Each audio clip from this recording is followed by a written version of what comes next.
I, John Fitzgerald Kennedy, do solemnly swear that you will faithfully execute the office of President of the United States. that I will faithfully execute the office of President of the United States And will, to the best of your ability, and will, to the best of my ability, preserve, protect, and defend the Constitution of the United States. preserve, protect, and defend the Constitution of the United States. So help you God. So help me God.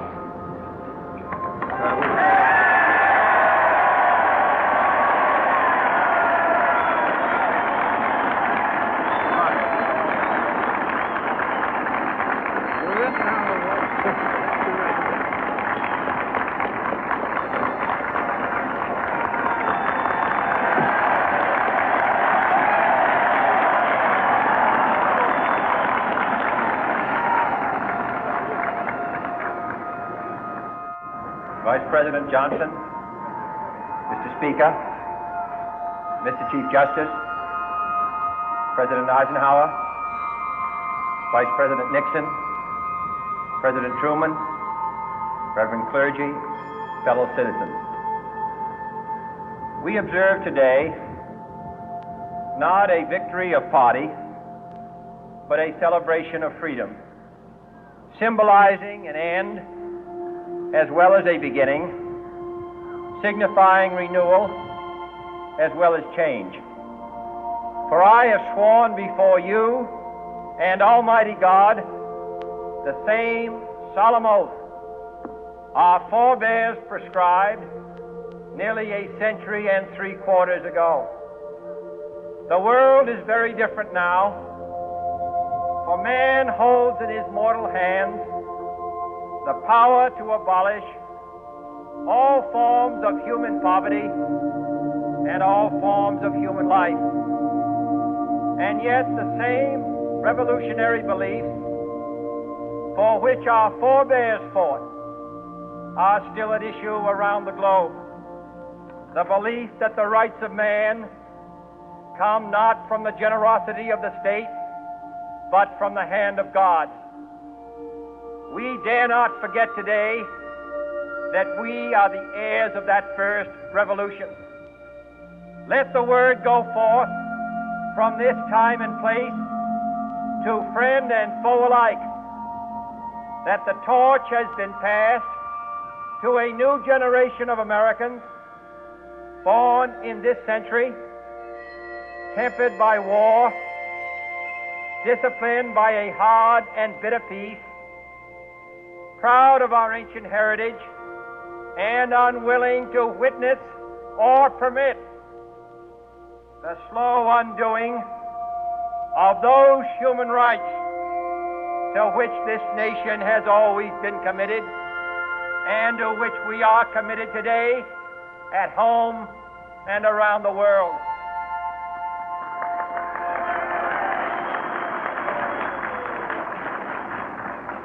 Let every nation know, whether it wishes us well or ill, that we shall pay any price, bear any burden, meet any hardship, support any friend, oppose any foe to assure the survival and the success of liberty.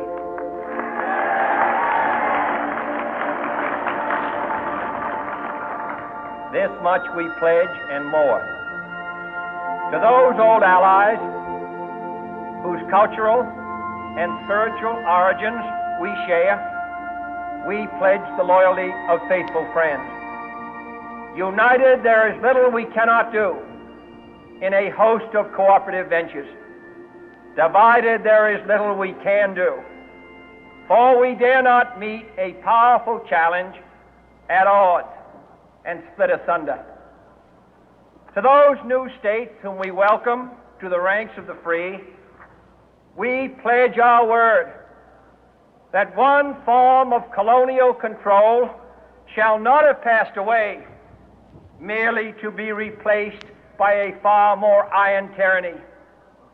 We shall not always expect to find them supporting our view, but we shall always hope to find them strongly supporting their own freedom and to remember that in the past, those who foolishly sought power by riding the back of the tiger ended up inside.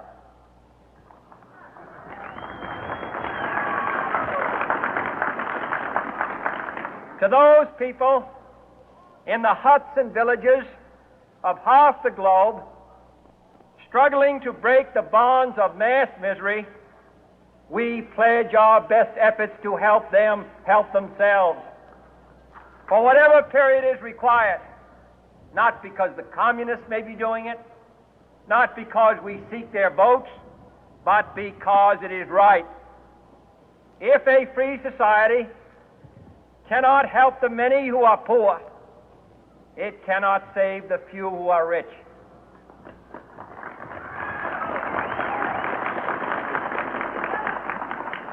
To our sister republics south of our border, we offer a special pledge to convert our good words into good deeds, in a new alliance for progress, to assist free men and free governments in casting off the chains of poverty. But this peaceful revolution of hope cannot become the prey of hostile powers. Let all our neighbors know that we shall join with them to oppose aggression or subversion anywhere in the Americas. And let every other power know that this hemisphere intends to remain the master of its own house.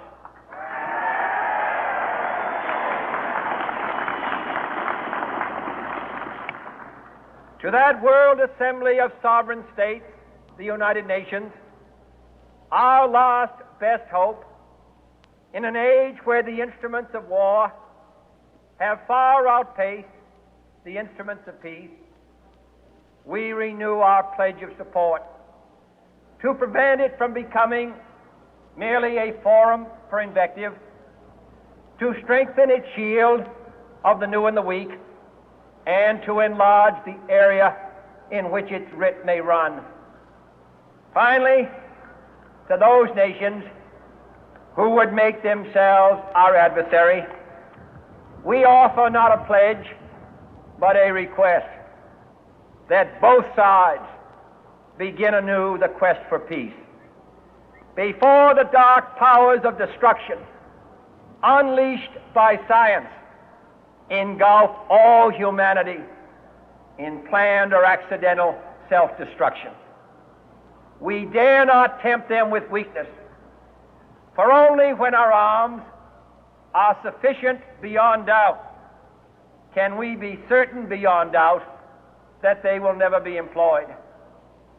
But neither can two great and powerful groups of nations take comfort from our present course, both sides overburdened by the cost of modern weapons, both rightly alarmed by the steady spread of the deadly atom, yet both racing to alter that uncertain balance of terror that stays the hand of mankind's final war. So let us begin anew, remembering on both sides that civility is not a sign of weakness, and sincerity is always subject to proof. Let us never negotiate out of fear, but let us never fear to negotiate.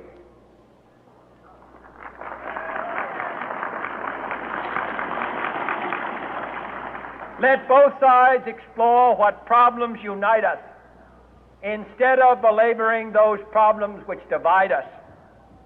Let both sides, for the first time, formulate serious and precise proposals for the inspection and control of arms, and bring the absolute power to destroy other nations under the absolute control of all nations.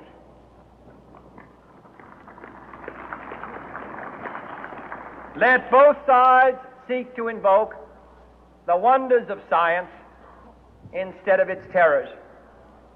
Together, let us explore the stars, conquer the deserts, eradicate disease, tap the ocean depth, and encourage the arts and commerce. Let both sides unite to heed in all corners of the earth the command of Isaiah to undo the heavy burden and let the oppressed go free. And if a beachhead of cooperation may push back the jungle of suspicion, let both sides join in creating a new endeavor, not a new balance of power, but a new world of law, where the strong are just and the weak secure and the peace preserved. All this will not be finished in the first 100 days, nor will it be finished in the first 1,000 days, nor in the life of this administration, nor even perhaps in our lifetime on this planet. But let us begin.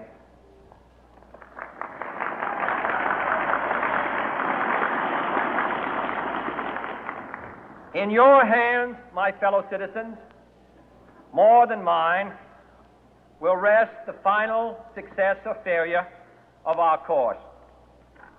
Since this country was founded, each generation of Americans has been summoned to give testimony to its national loyalty. The graves of young Americans who answered the call to service surround the globe. Now the trumpet summons us again, not as a call to bear arms, though arms we need, not as a call to battle, though in battle we are, but a call to bear the burden of a long twilight struggle, year in and year out, rejoicing in hope, patient in tribulation, a struggle against the common enemies of man, tyranny, poverty, disease, and war itself.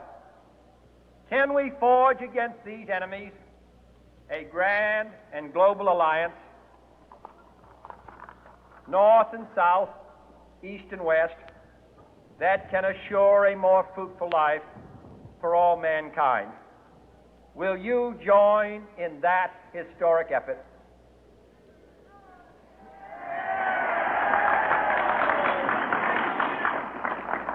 In the long history of the world, only a few generations have been granted the role of defending freedom in its hour of maximum danger.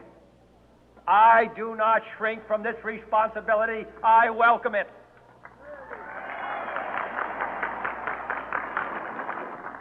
I do not believe that any of us would exchange places with any other people or any other generation. The energy, the faith, the devotion which we bring to this endeavor will light our country and all who serve it. And the glow from that fire can truly light the world. And so, my fellow Americans, ask not what your country can do for you. Ask what you can do for your country.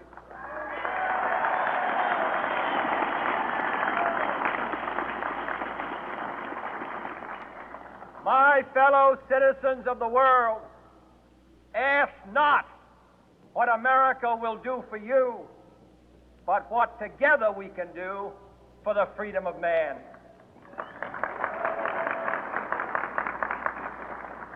Finally, whether you are citizens of America or citizens of the world, ask of us here the same high standards of strength and sacrifice which we ask of you. With a good conscience, our only sure reward, with history the final judge of our deeds, let us go forth to lead the land we love, asking His blessing and His help, but knowing that here on earth, God's work must truly be our own.